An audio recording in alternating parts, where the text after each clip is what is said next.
There was a season not too long ago where I was genuinely busy, productively, faithfully, consistently busy.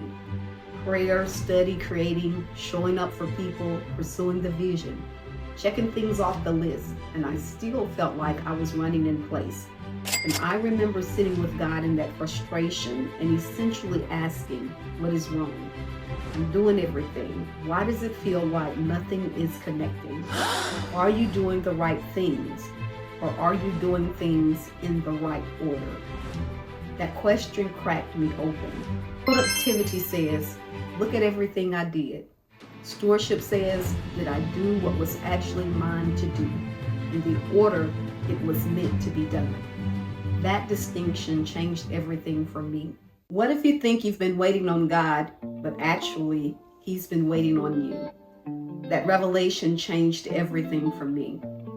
Welcome to This Time Next Year, a series where I share how I'm becoming the woman who is ready.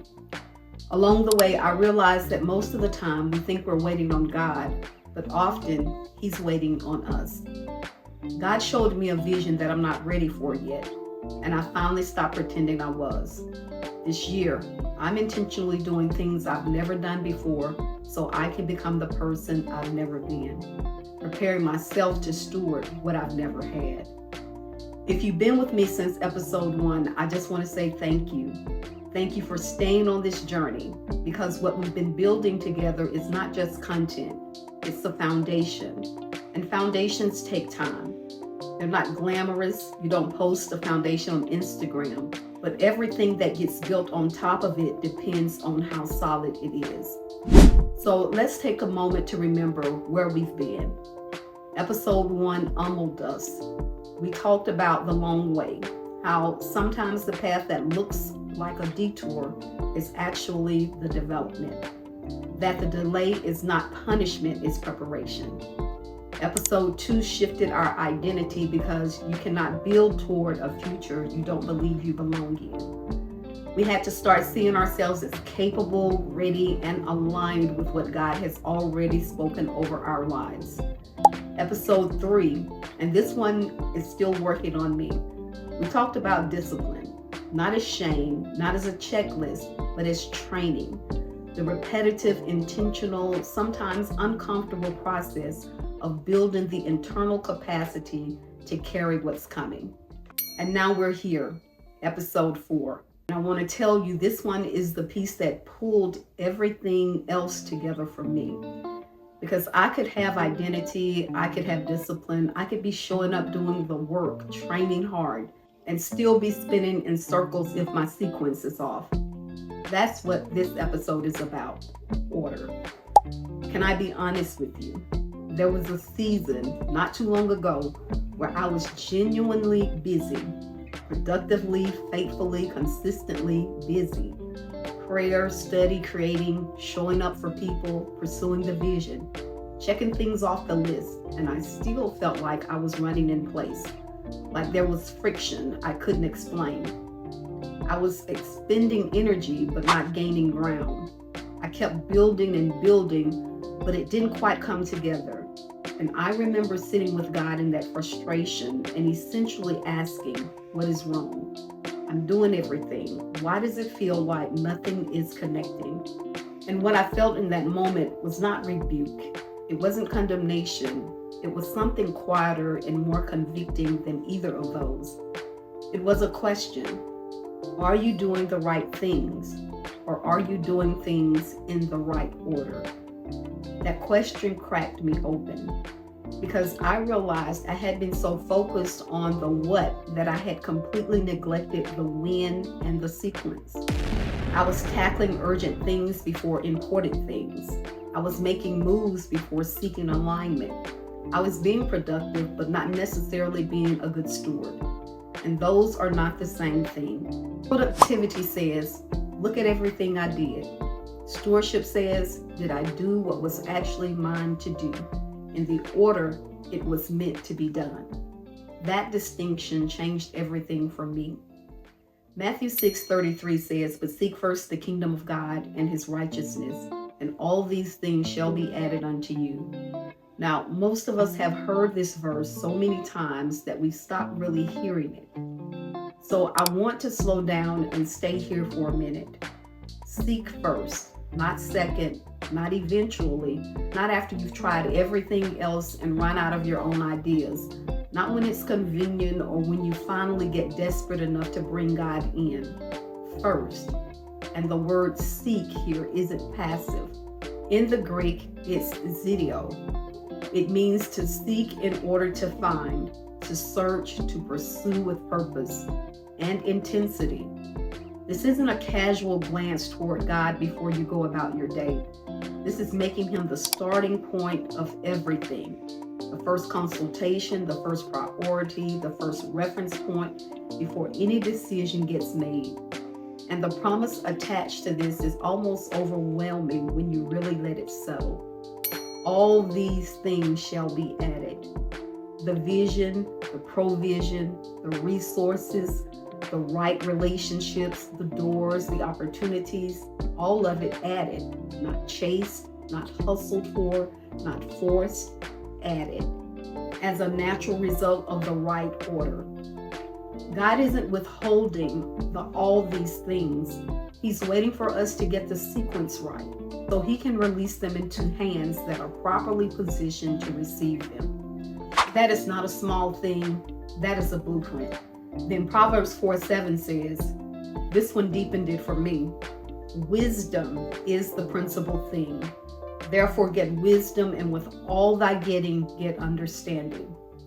The principal thing, the first thing, the primary thing, not talent, not strategy, not connections, not even anointing, wisdom. And notice the sequence embedded in the verse itself. Wisdom first, then understanding, not the other way around. Because here's what I've learned. Understanding without wisdom is information without direction. You can understand a lot of things. You can be smart, informed, educated, experienced, and still make decisions that don't serve the purpose God has for you. Because wisdom is what tells you what to do with what you understand. Wisdom says not every open door is your door. Wisdom says not every opportunity that fits your skills fits your season. Wisdom says being capable of something doesn't mean you're called to it right now. Understanding is the knowledge. Wisdom is the discernment about how to use it, when to use it, and when to wait. This is not seeking first. This is seeking after. And what tends to happen when we do it that way, when we're honest enough to look, is that those things have a certain ceiling to them. They're usually fine, sometimes even good, but they rarely carry that weight, that undeniable sense of God being in it. Because my confession is not that I wasn't seeking God, I was, and I am. My confession is that sometimes I wasn't standing still long enough to actually hear everything before I started moving. I'd enter his presence, I'd bring the question, the decision, the vision. I'd feel something begin to stir, a direction, a prompting, a piece starting to settle. And then the vision would start pulling at me. The urgency of what I'm building, the excitement of what I could see, the pressure of feeling like I needed to move. And I would leave before I had fully received what he was trying to say. Not out of disobedience, out of eagerness. But here's what I've learned. Eagerness without stillness is just momentum without alignment. That peace that surpasses explanation. They're mostly just us, our effort, our ideas, our timing. And there's a limit to how far that can take you. There's a ceiling on what you can build with your own cleverness and strategy alone. But when God is the first thing in the sequence, when you bring him the blank page before you start writing, what he adds to it has no ceiling. And some of us have learned this the hard way. We've moved without alignment, and eventually, not always immediately, but eventually, we had to stop and recalibrate. Sometimes with a gentle redirection, sometimes with a delay that felt frustrating in the moment, but looking back, was mercy. God is not a rubber stamp for our plans. He is the architect, and the architect needs to be consulted before the builder picks up the tools. But then there's a second level, and this one is mine. You can be moving in the right general direction and still miss the specific instruction God was trying to give you because you left the room too soon. I think about it like this.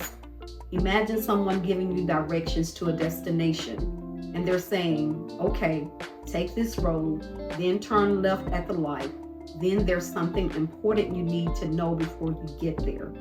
And you say, got it, thank you. And you drive off before they finish the sentence. Order determines outcome, and wisdom is always first. Here's where I have to get really transparent with you, because I think what I'm about to say is going to hit home, and I think it's going to hit home on two different levels, depending on where you are in your walk.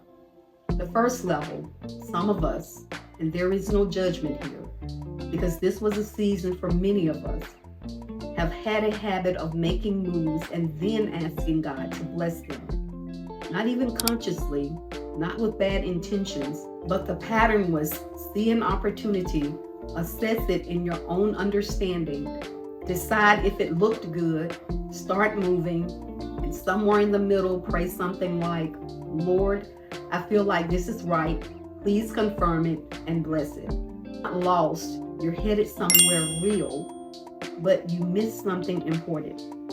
And you won't know what it was until you reach the place where it mattered. That's what rushing out of God's presence does. It doesn't disqualify you, but it can cost you clarity. It can cost you the specific word that was meant for this specific moment. Isaiah 40:31 says, but those who wait on the Lord shall renew their strength. Wait, not rush in and rush out. Wait. The waiting is not inactivity, it's posture. It's staying. It's saying, I'm not leaving until I have what you have for me. It's trusting that what God wants to say is worth staying for, even when the vision is tugging at you, even when the to-do list is calling your name, even when everything in you wants to move. Learning to be still enough to actually hear, that has been one of the most significant shifts in this season for me, and I'm still learning it. I want to offer you something that I don't think we talk about enough. Putting God first, keeping the right order is not just a discipline. It's not just a good habit. It is fundamentally an act of trust. Because here's what seeking first actually requires. It requires you to slow down before you're sure you have time to slow down. It requires you to ask before you're sure you already know the answer.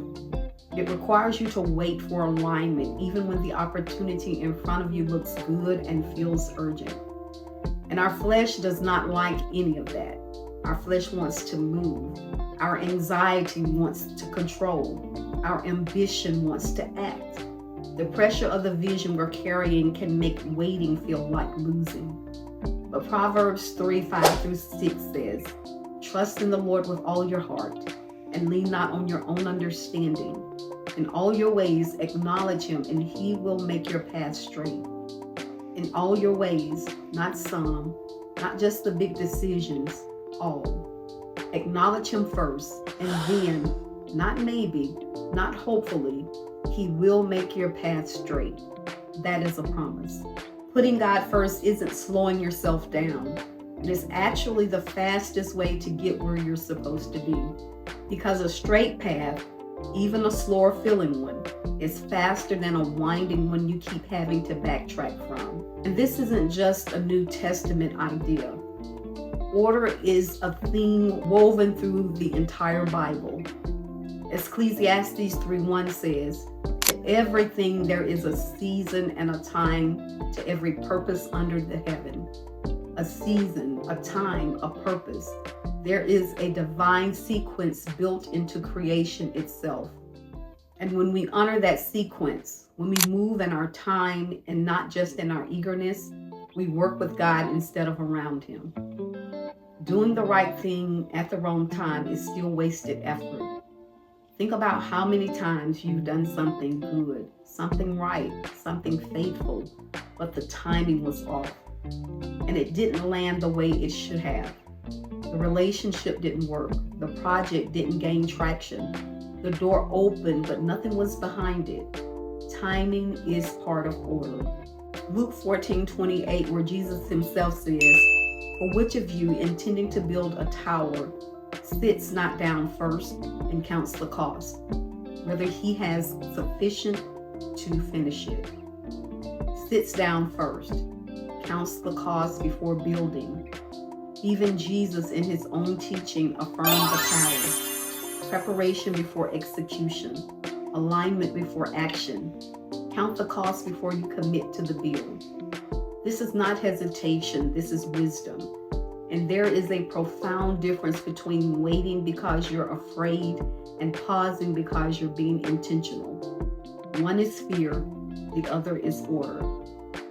I want to get practical now because I don't want you to leave this episode inspired but unclear about what to actually do differently. So here are the 4 shifts. Some of them I've been doing for a very long time in my life, and some I've recently started. And I share them not as a formula, but as a starting place for you to build your own. First fruits of my time. The first part of my day belongs to God. Before the phone, before the emails, before the to-do list gets to tell me who needs what from me. The first thing I do is position myself before the one who orders my steps. That might look like prayer or worship or sitting in intentional silence, but whatever it looks like, it is first, not second, not when I get around to it, first. I've created a spiritual life operating system that I've been using for a very long time. It includes a prayer board, journal, 365-day plan, and more. If you're looking to build your spiritual walk, this tool will be very significant in helping you do so. And what I've learned through the years, it can be hard in the beginning because there are mornings where everything in me wants to just start, get ahead, be productive. But I've learned through the years how to train myself that God is first. And I've had to practice repeatedly choosing the altar before the agenda. Next is the first attention of my mind. Before I react, post, respond, strategize, or engage, I pause and ask, is this aligned with what I'm building? Is this opportunity actually mine, or does it just look appealing? Is this the right thing, or just the next thing? That pause has saved me from so much unnecessary friction. Next is first consultation and decisions. Before I act on anything significant, an opportunity, a project, a relationship, a financial decision, I bring it to God first. And if I need counsel beyond that, I go to wise, trusted people who know my vision and will tell me the truth. Not just people who will affirm what I've already decided. There is a difference between an advisor and an audience. I need advisors. Next is first alignment before action. Every plan I make has to answer one question before it moves forward. Does this align with the vision I'm building toward? Not just can I do this, not just is this a good thing, but does this belong in the sequence of where I'm going? Because not everything good is mine. Not everything possible is purpose for me. And learning to say no to good things in order to say yes to God things, that is order in action.